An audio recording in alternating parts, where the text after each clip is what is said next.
narito na ang PTV Balita ngayon.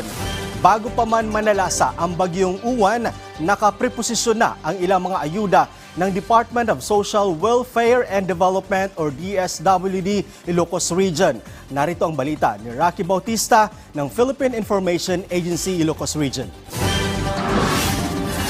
Nakahanda na ang Department of Social Welfare and Development Field Office 1 sa agarang pagtugon sa mga maaapektuhang residente sa Ilocos Region ng Bagyong Uwan.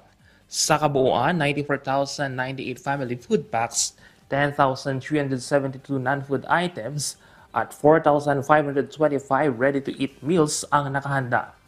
May kabuuan itong 109,045 relief items na nagkakahalaga ng mahigit 80.4 million pesos.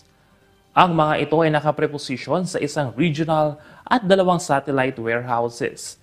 Gayon din sa 19 na prepositioning areas sa buong rehiyon upang matiyak ang mabilis na distribusyon sa oras ng pangangailangan. Naka-standby din ang Mobile Command Center o MCC para agad na magbigay ng suporta sa mga lugar na magkakaproblema ng komunikasyon. Ito ay upang mas mapabilis ang pagbibigay ng kinakailangang mga datos.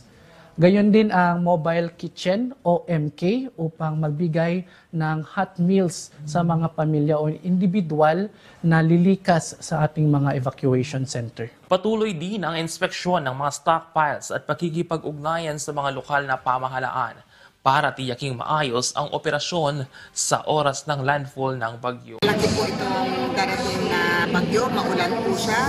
Hikayat ko po, pakinggan po natin ang mga warning at paalala ng ating local government unit mula sa barangay po hanggang sa munisipyo para po sa kaligtasan natin lahat.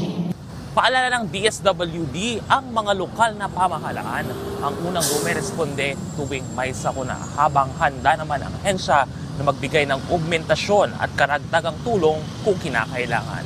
Para sa Integrated State Media, Rocky Bautista, Philippine Information Agency. Samantala, anong klaseng paghahanda naman ng mga barangay ng lungsod ng Malabon laban sa Bagyong Uwan? Alamin natin yan sa report ni Faith Santiago ng IBC Congress TV.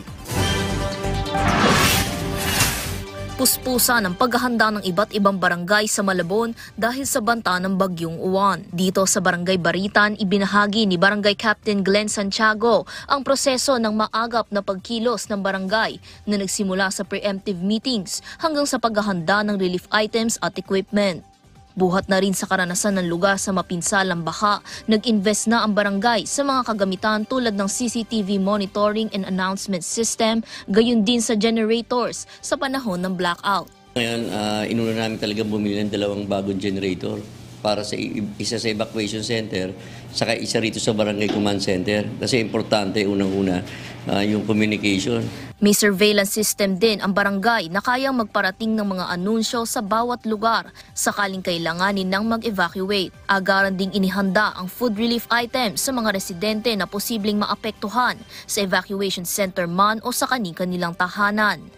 Magsasagawa din sila ng pagtali sa mga bubong para maiwasan ang paglipad nito sa pagdating ng malakas na hangin at ulan.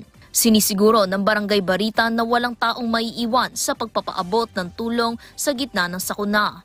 Para sa Integrated State Media, Faith Santiago ng IBC Congress TV.